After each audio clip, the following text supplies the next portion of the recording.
After waiting for him for so long, this is how he pays me. Isabella muttered to herself in anger as she sat in the very seat she had sat in 2 years ago, after her hastily arranged marriage. Indeed, the marriage had turned out to be a disaster. Isabella had been asked to come and sign the divorce papers by her estranged husband, Molefe. Molefe had disappeared for 2 years only to come back wanting a divorce. As if that was not enough, he was accusing her of adultery. It was ironic that a marriage that never really started had already come to an end. Isabella was really looking forward to giving Molefe a piece of her mind and throwing some hot coffee on him. She had been practicing the hurtful words she was going to tell him the whole day.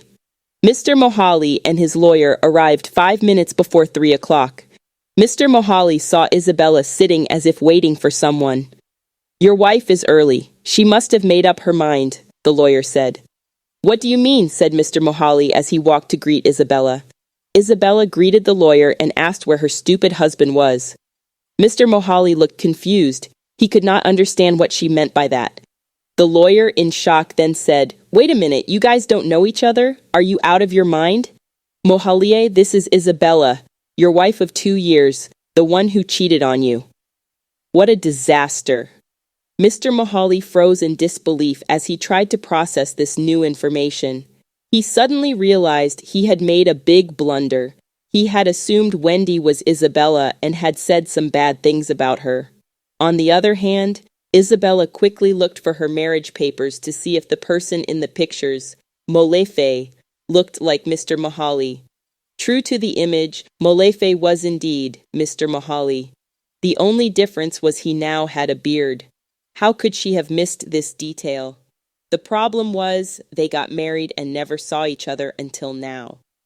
As for Mr. Mohali, those days he was too proud to even take notice of how Isabella looked. "I can explain," said Mr. Mohali in desperation. Isabella was furious and said the hurtful words she had been wanting to say for 2 years now. She added how hurt she was that Mr. Mohali had told the whole clan and all his relatives that his wife Isabella cheated on him. Right now, her grandmother was in the hospital because he personally told her he was divorcing Isabella because she was a slut. He tarnished her reputation. He rushed to conclusions and said bad things without verifying facts. In his defense, Mr. Mahal tried to explain that he had mistaken Wendy for her. Isabella concluded by throwing the hot coffee at Mr. Mahal, signing the divorce papers, and storming out of the cafe. She told him she never wanted to see him again. Mr. Mahal raised his hands and touched the back of his head, saying, "What have I done? How am I going to get out of this mess? I messed up big time. This time I have really messed up." Mr. Mahal had made mistakes in the past, but this was a mistake from hell. What was he thinking? The lawyer asked him to go and look for Isabella and beg for forgiveness. For 5 days, Mr. Mohali looked for Isabella and could not find her. He went to see her grandmother, who had just come out of the hospital. He told her how he had messed up big time. Grandma could see that he had made a mistake and was sincere. She told him to try all methods possible to get her back. Go crazy if you have to. Make a public announcement and beg for forgiveness in public if you have to. Desperate times call for desperate measures. Look out for part 5 of I Wish It Were You.